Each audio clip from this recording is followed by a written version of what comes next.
नमस्कार, जम्मू संवाद देख रहे हैं आप और मैं हूं ललित खजूरिया। पहले चरण का मतदान जम्मू कश्मीर में हो गया है, जो कि डोडा उधमपुर की सीट पर था। दूसरे चरण का मतदान जम्मू रियासी सीट पर 26 अप्रैल को होगा और तीसरे चरण का मतदान जो है वो पुंछ अनंतनाग की सीट पे होगा। लेकिन सबसे ज़्यादा चर्चा अब अनंतनाग सीट पर हो रही है कि आखिर ऐसा क्या था कि भारतीय जनता पार्टी ने अपना उम्मीदवार वहाँ पर नहीं उतारा। क्या ये कोई रणनीति के हिसाब से था या फिर भारतीय जनता पार्टी को एहसास हो गया था कि भले ही हम वहाँ पर पहाड़ी स्टेटस क्यों ना दे दें लोगों को या गुज्जर बकरवाल को एसटी स्टेटस क्यों ना दे दें, तब भी हमारी जीत जो है वो निश्चित नहीं है। इसी पर चर्चा करने के लिए पवन शर्मा जी हमारे साथ है, वरिष्ठ पत्रकार। इसी से हम समझेंगे कि पहले से ही अंदेशा हो गया है कि हम हार रहे हैं ये सीट, या फिर जो बार बार रविंदर रैना कह रहे हैं कि एक बड़ा मकसद हासिल करने के लिए ये छोटी सी कुर्बानी है। सर, क्या कहेंगे आप? गवर्नमेंट बैंक में जाएगा ना। देखो, इसमें ऐसा साफ है कि भारतीय जनता पार्टी ने इस राजौरी अनंतनाग की सीट पे पूरी रणनीति के तहत फैसला लिया। अच्छा, ये मैंने पहले भी कहा था। वो इसलिए कि भारतीय जनता पार्टी 2 सीटों में चुनाव लड़ रही है। ठीक। कश्मीर में 3 सीटें हैं, एक आप अनंतनाग राजौरी पुंछ वाली डाल सकते हो और 2 कश्मीर में है। वहाँ पर कोई भी कैंडिडेट भारतीय जनता पार्टी नहीं उतारेगी, ये कन्फर्म हो चुका है। क्योंकि रविंदर राणा ने जिस तरह से प्रेस कॉन्फ्रेंस की थी, जिस तरह उन्होंने कहा था कि एक नीति के तहत हमने ये फैसला लिया है, और नीति ये है कि तीनों सीटों पे जिसको समर्थन दिया जाएगा, भारतीय जनता पार्टी के जो कार्यकर्ता हैं वो कश्मीर में भी हैं, राजौरी पुंछ में भी है। ऐसा तो नहीं है कि कहा दिया होगा कि भाई आप वोट नहीं डालेंगे, छुट्टी तो पड़ेगी नहीं कार्यकर्ताओं को, वोट तो डालने हैं, है ना। तो जो कार्यकर्ता या वोटर जो भी भारतीय जनता पार्टी का है, उनको डायरेक्शन आ जाएगी कि हम किसको समर्थन कर रहे हैं। जिस पार्टी को भारतीय जनता पार्टी का इन 3 सीटों पर समर्थन मिलता है, आप ये अंदाज़ा लगा लीजिए कि आने वाले विधानसभा चुनावों में वो एक हिस्सा होंगे। हो सकता है कि जीते हुए कैंडिडेट एनडीए का भी हिस्सा हो जाए। जो लोकसभा के चुनावों की बात कर रहा हूँ, हो सकता है एनडीए में शामिल हो जाए या समर्थन दे दे। तो ये एक रणनीति है जिसके तहत ये पूरी तैयारी की गई। हालांकि अचंभित है, क्योंकि भारतीय जनता पार्टी ने पहाड़ी स्टेटस देने के बाद पूरी तैयारी की थी। जिस तरह से रविंदर रैना या दूसरे नेता लगातार राजौरी पुंछ अनंतनाग के दौरे कर रहे थे। भारतीय जनता पार्टी का एक बड़ा कैडर वहाँ पर बैठा हुआ था अनंतनाग में, शुपैया हो या जितने भी इलाके हों, उन इलाकों के भीतर वो काम कर रहा था। तो कहीं ना कहीं ये लग रहा था कि 2 चेहरे जो भारतीय जनता पार्टी में शामिल हुए थे, डॉक्टर शहनाज गनी और साथ में मुश्ताक बुखारी, 2 लोग चयन हुए थे ना हाल ही में। वो लग रहा था कहीं ना कहीं पहाड़ी स्टेटस देने के बाद इनके ऊपर भारतीय जनता पार्टी दांव खेल सकती है, लेकिन ऐसा नहीं हुआ। आज़ाद को समर्थन देने की बारी आई तो मैंने पहले कहा था आज़ाद इलेक्शन नहीं लड़ेंगे, वो वहाँ से विड्रा करके निकल के अपना कैंडिडेट देंगे। अब भारतीय जनता पार्टी किसको समर्थन करेगी? दिन थोड़े बचे हैं, डायरेक्शंस कार्यकर्ताओं के पास अभी तक पहुँची नहीं है। बहुत से ऐसे कार्यकर्ता जहाँ वोटर हैं जो भारतीय जनता पार्टी के कट्टर समर्थक हैं, राजौरी में हैं, पुंछ में हैं, दरहाल में हैं, सुरनकोट में हैं, पुंछ शहर हवेली में हैं। बहुत से दरहाल इलाका है जहाँ से पूरन सिंह एक बार जीते भी थे इंडिपेंडेंट और भारतीय वो मंत्री रहे दूसरी सरकार के साथ। उस इलाके में अब्दुल गनी कोहली भारतीय जनता पार्टी के जीते हुए हैं। उन लोगों को जो नौशहरा विधानसभा के साथ साथ बाकी वाला जो एरिया है, इन इलाकों में कैडर को, वोटर को इनडायरेक्टली तो मैसेज दे दिया गया है, लेकिन क्या कहा जाएगा। लेकिन सवाल ये है ना कि आप पिछले, अगर हम 5 अगस्त 2019 की अगर हम बात करें, तो ये पिछले 5 सालों से दिल जीत रहे हैं। और अमित शाह का भी वो बयान आ गया कि मित्रों, इस बार भले ही आप कमल को प्यार न दो, लेकिन इन 3 पार्टियों को मत जिताओ, जैसे पीडीपी, एनसी और कांग्रेस है।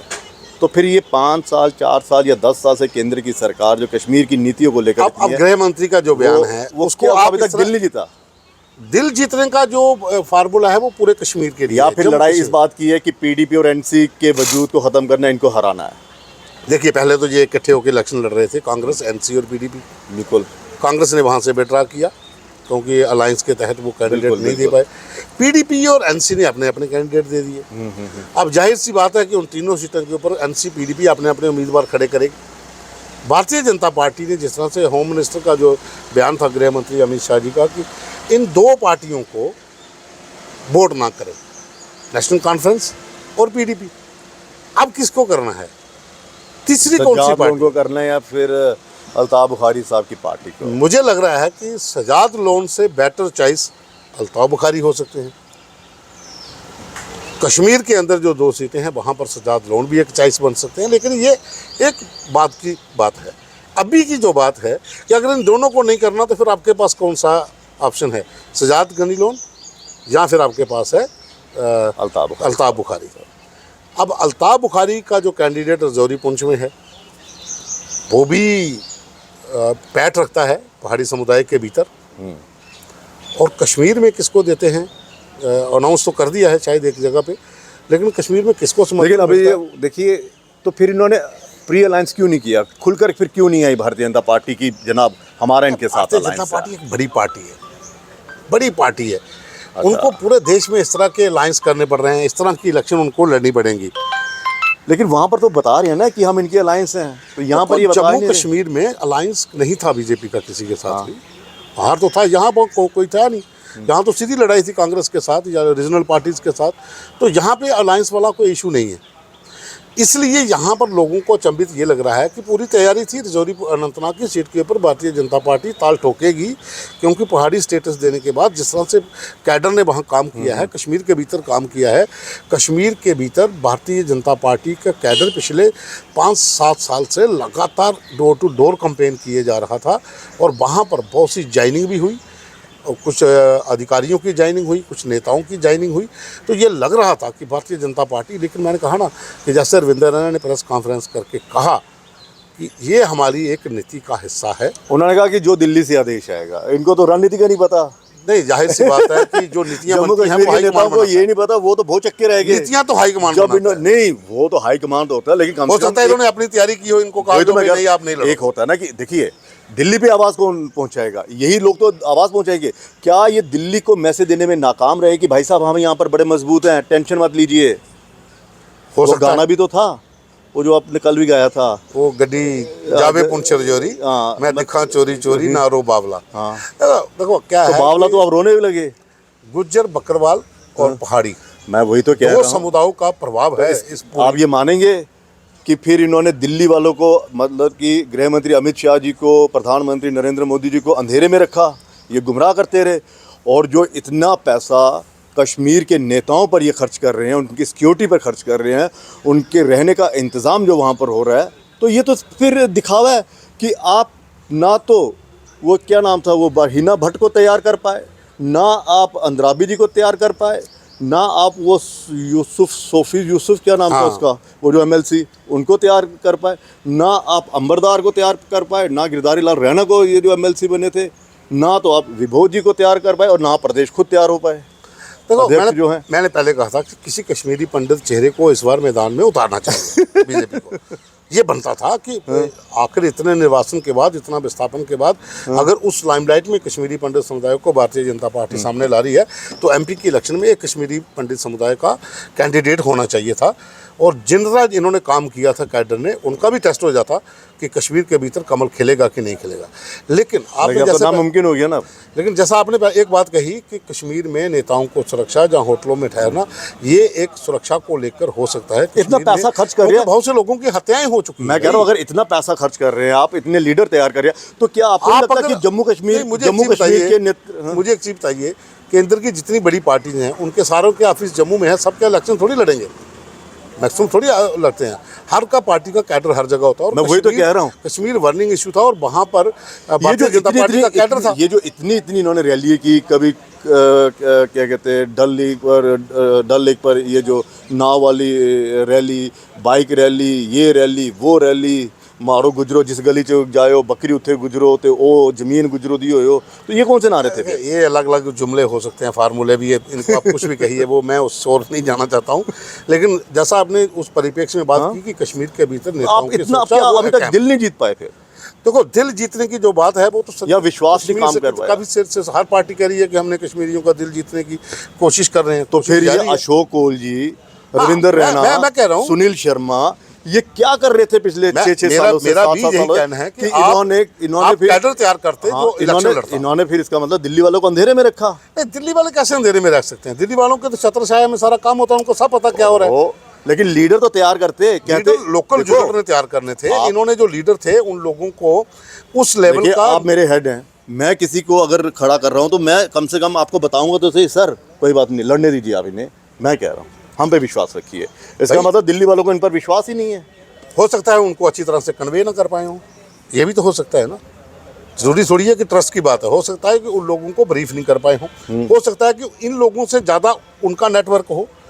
तो किधर जहाँ पर जो भारतीय जनता पार्टी की हाईकमान है, कुल मिलाकर जम्मू कश्मीर की भारतीय जनता पार्टी इकाई फेल हो गई है उनको कन्विंस करने में। देखिए जो भाई साहब जो भाजपा की हाईकमान है उनका नेटवर्क बहुत मजबूत है। हो सकता है उन्होंने इनसे पहले ही पता कर लिया हो कि हम वहाँ पर कमजोर हैं और कहा कि आप बैठ जाइए और क्या करें। ये भी हो सकता है कि उनकी ही एक नीति हो अच्छा कि हम इलेक्शन नहीं लड़ेंगे वहाँ पर। और ये कितना बड़ा वर्कर के साथ धोखा है, खेला हो गया ना वर्कर के साथ, जो पिछले कई सालों से मेहनत कर रहे थे वर्कर्स और उम्मीद जता रहे थे कि शायद इस बार हमारा कैंडिडेट खड़ा होगा और हम लोगों को कन्विंस करेंगे कि भाई साहब अनंतनाग पुंछ में हमारा कैंडिडेट है, दबाइए कमल को दब के। तो इस बार कमल नहीं है, कमल का उसमें निशान नहीं है। तो जो भारतीय जनता पार्टी का वोटर होगा, मैंने पहले कहा डायरेक्शंस होंगी, बता दिया जाएगा किसको सपोर्ट करनी है। अच्छा, ये पार्टी के लिए कितना बड़ा एक सेटबैक है जम्मू कश्मीर की भारतीय जनता पार्टी इकाई के लिए कि प्रदेश अध्यक्ष और पूर्व एमएलसी विबोध गुप्ता जी या फिर रविंदर रैना जी ये अपनी पार्टी को ही नहीं चुन पाएंगे, अपनी पार्टी को नहीं वोट कर पाएंगे। ये क्यों नहीं वोट कर पाएंगे? अपने वोट का अधिकार तो इस्तेमाल करेंगे ना, वोट तो डालेंगे। सर मैं पूरी उम्र लड़ता रहा, कमल खिले कमल खिले, कमल के लिए मैं ये कर रहा हूँ, भारतीय जनता पार्टी के लिए मैं ये कर रहा हूँ, बाकायदा उनका दिल जीतने के लिए बाकायदा दौरे वहाँ पे किए कि कमल को ही आपने जितवाना। और अभी उनकी प्रेस कॉन्फ्रेंस में भी यही आया कि हम वहाँ पर कैंपेन कर रहे थे, कितनी कैंपेनिंग की, तो वो क्या लोगों की आंखों में एक धूल थी क्या? अब आप उस एंगल से देख रहे हो, मैं इसको दूसरे एंगल से देख रहा हूँ। नहीं, आप एंगल तो सभी चर्चा होगी ना, सभी चर्चा तो हाँ पे मैं तभी कर रहा हूँ कि हो सकता है रणनीति के तहत भारतीय जनता पार्टी जिस पार्टी को समर्थन करे ये रणनीति समर्थन एक हफ्ते के अंदर ही बदल गई। देखो हाईकमान के पास रिमोट कंट्रोल है, उनकी नीतियों पे आप ये मत बोलिए कि एक 5-6 दिन में ही हो गया या 8-10 दिन में हो गया। अगर आप इस पूरी कैंपेन को देखें पिछले एक महीने से दिख रहा था कि भारतीय जनता पार्टी का राजौरी अनंतनाग सीट के ऊपर जो कैंपेन है वो बड़ी स्लो चल रही है, बहुत स्लो चल रही है। ये ऐसा नहीं है कि 8 दिन में डिसाइड हो गया। अब देखिए ना, 2 कैंडिडेट आपके ज्वाइन हुए, दोनों की कोई रैली, कोई मीटिंग, कोई ऐसा, कोई जम्मू में press conference doctor Shahzad Ganai की और मुश्ताक बुखारी की कोई सुनी, कहीं कोई रैली में आए, कहीं पर कोई प्रेस कॉन्फ्रेंस की, जहाँ कोई मीटिंग में भारतीय जनता पार्टी की मीटिंग में खड़ी हुआ, राजौरी में कोई मीटिंग हुई, पुंछ में कोई मीटिंग हुई। तो ये तो 1-1.5 महीने से पहले से ही डायरेक्शन थी। रविंदर रैना जी ने जिस तरह से दौड़ धूप लगाई थी अनंतनाग में, राजौरी पुंछ में, मुझे मिल जाए, हो सकता कैंडिडेट होते, मैंने पहले भी कहा था कि हो सकता भारतीय जनता पार्टी के जो कैंडिडेट होते, लेकिन भारतीय जनता पार्टी ने, जैसा मैंने पहले कहा कि एक नीति के तहत ये लिया। ये इन्होंने कल प्रेस कॉन्फ्रेंस में बताया, हमने 4 दिन पहले बोला था कि ये एक लंबी रणनीति है, ये दूर की है। और दूर की इसलिए है कि आप 2 सीटों के ऊपर लड़ रहे हो और आपको यकीन है कि हम दोनों जीतेंगे, भारतीय जनता पार्टी को 2 हमारी है, ये उनको यकीन है। अब उनका ये था कि कश्मीर और राजौरी अनंतनाग की जो 3 सीटें हैं, इसके ऊपर हो सकता है कि हमें वोट ना पड़े, क्योंकि आप इतनी जल्दी ट्रस्ट नहीं कर सकते हो वोटर पे। वोटर का कोई पता नहीं चलता किस तरह। कम से कम मैदान पे तो लड़ते। मेरी बात पूरी होने दो ना पहले। फिर मैं कहाँ आ रहा हूँ, मैं वहीं पर आ रहा हूँ कि उनको पता चल चुका था और उन्होंने एक नीति के तहत बोला गया कि हम समर्थन करेंगे उस पार्टी को जो भारत की सुरक्षा और रक्षा, मतलब जिस तरह का पूरा एक डायग्राम होता है कि उसके तहत जो खरी उतरेगी। अब आप उसके ऊपर जाओगे तो पीडीपी के लिए अब मना नहीं कर सकते, क्योंकि पीडीपी के साथ तो भारतीय जनता पार्टी की सरकार रही है, नेशनल कॉन्फ्रेंस एनडीए का हिस्सा भी रहा है। और डॉक्टर फारूक अब्दुल्ला जो हैं वो एक ऐसे नेता हैं जो किसी भी पार्टी में एडजस्ट हो सकते हैं। तो आपके पास 2 ऑप्शन और भी थे, या फिर सजाद लोन और अल्ताफ बुखारी। तो अब ये डिसीजन जो है वोटर के पास, मतलब मोहर लग गई है कि इन दोनों में से किसी किसी को, क्योंकि गृह मंत्री ने साफ बोला था कि नेशनल कॉन्फ्रेंस को ये भी को वोट ना करें। जिस तरह से आप कह रहे हैं कि एक रणनीति के तहत विधानसभा के चुनावों को मद्देनज़र रखते हुए किया होगा, तो इनको ये भी होगा कि अगर यहाँ पर हम हार गए और फिर संसद में क्या कहेंगे, भाई साहब 370 तो हमने हटाया, लेकिन देखिए वहाँ पे इसका फ़ायदा नहीं हुआ, और विधानसभा के चुनावों में शायद ये जो हार, अगर चुनाव लड़ते अगर हार होती तो इसका भी एक गलत मैसेज आता है। हाँ, वो तो जाहिर सी बात है कि अगर आप मैदान में उतरते और आप हार जाते तो आपको जवाब देना पड़ता। हाईकमान आपसे पूछता कि हमने आपको इतना समय दिया था, आपका इतना कैडर वहाँ काम कर रहा था, रिजल्ट क्या आया। अच्छा, अब आपको लगता है कि ये कैंपेन करेंगे? तो अब मजा तो सवाल तो ये अब सबसे ज्यादा ये है कि मुझे नहीं लग रहा ये भारतीय जनता पार्टी के नेता किसके लिए कैंपेन करेंगे? कंपेन नहीं करेंगे, मुझे नहीं लगता कंपेन करेंगे, लेकिन मुझे इतना लग रहा है या पर्दे कि के पीछे silent वोट पड़ेगा। चोरी करेंगे? हाँ, साइलेंट वोट पड़ेगा। नहीं, साइलेंट नहीं, चोरी उससे साइलेंट शाम कह सकते हैं ना, क्योंकि किसी को बताएगा नहीं।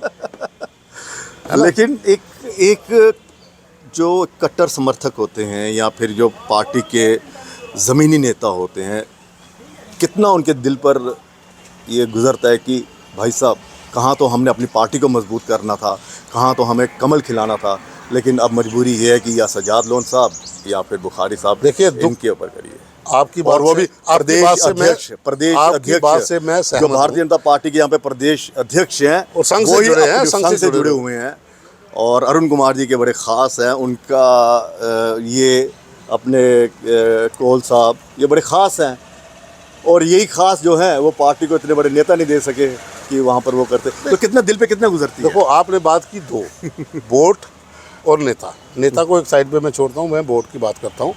हर कार्यकर्ता अपनी पार्टी को वोट देकर खुश होता है, उसके अंदर एक ललक होती है, एक जुनून होता है कि मुझे अपनी पार्टी के कैंडिडेट को वोट देना है।